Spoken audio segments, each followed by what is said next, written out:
Abortion and economy are hot topics for voters during the US midterms. But in Texas, that's not the case. Let's go live now to Laura Jays in Granjeno, Texas. Laura, why could immigration cause such a swing here?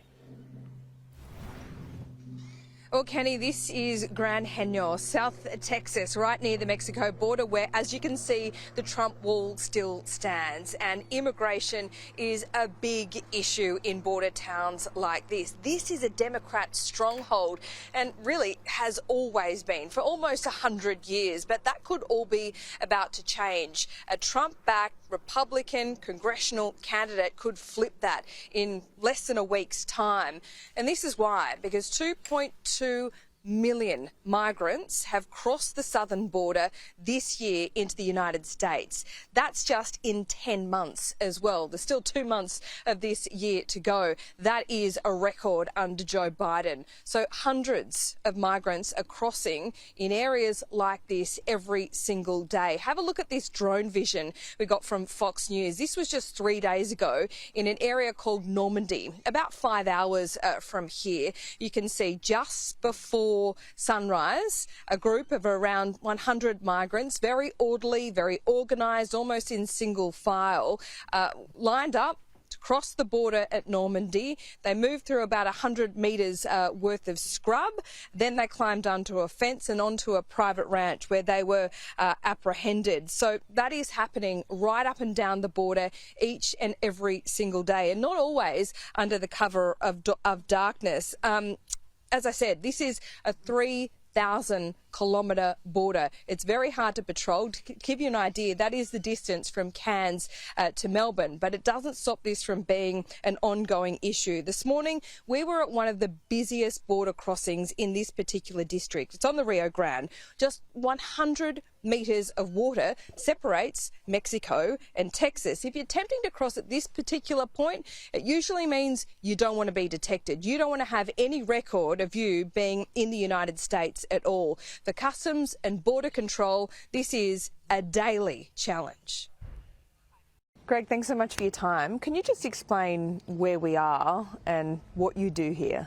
Okay, so right now we're at Ansel Duas Park. Across from us is Mexico and the river, of course. And this is an area that's quite active for migrant apprehensions that we have here. So, yeah. Mexico is just, what, 100, 200 metres away. How do migrants cross here and how frequently is it happening? So it happens pretty frequently throughout the day. We have agents that are working 24/7.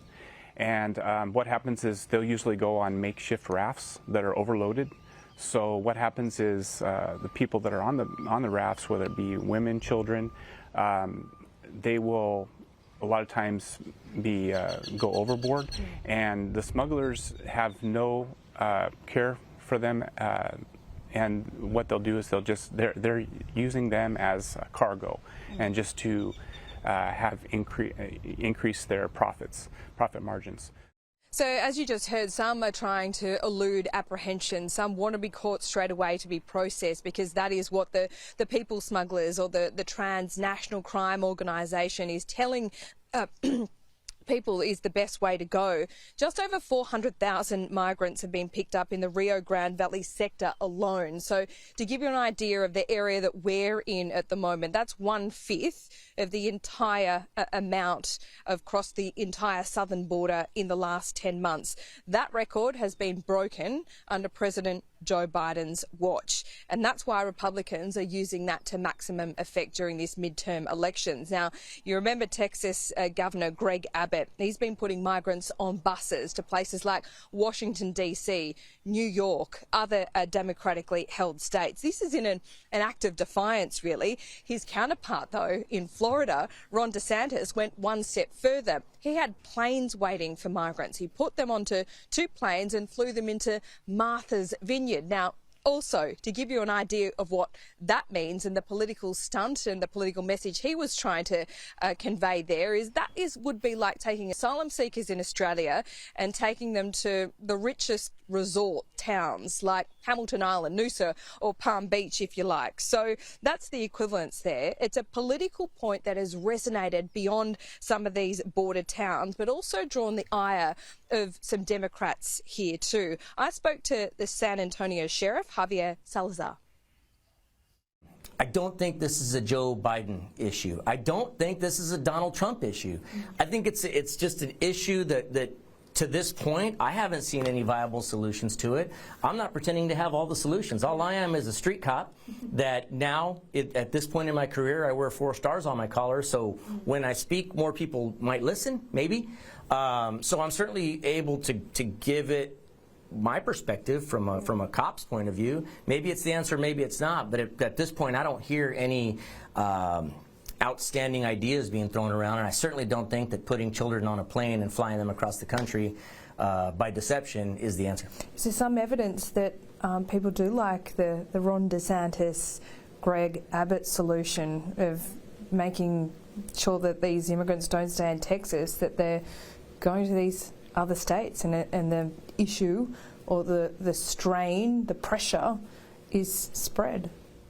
Look, I disagree with it vehemently. Yeah. And if somebody can tell me that they think that that's a great idea, then I would challenge them to show me how, again, uprooting a 2-year-old by deception and flying them across the country, how that's the humane way to do things, or if that's the right way to do things. I'd rather find a long-term solution and not play political games with people's lives, especially children. Okay, and just finally, just to be really clear on this, your solution to immigration is not to stop the numbers of people coming across the border, but to essentially have them registered and pay tax. I don't think we'll ever stop the numbers of people coming across the border. I don't think doesn't sound like you want to either, though. I don't think that's a. I think it's a pipe dream. I don't think it's a realistic option. Okay. I think you could build a wall, a solid wall, from South Texas all the way through to California and make it 100 foot tall, and people are still going to be coming to this country somehow. I think we've got to figure out a better way of doing it. But the numbers have doubled in the last 2 years. Agreed. Yeah. Agreed. So something did work. Perhaps it was the wall. I don't know that a wall, such a low-tech approach, is going to do it. Because if you build a wall, they're going to build tunnels. And the numbers have doubled of those that we know about. Right, so I'm willing to bet that there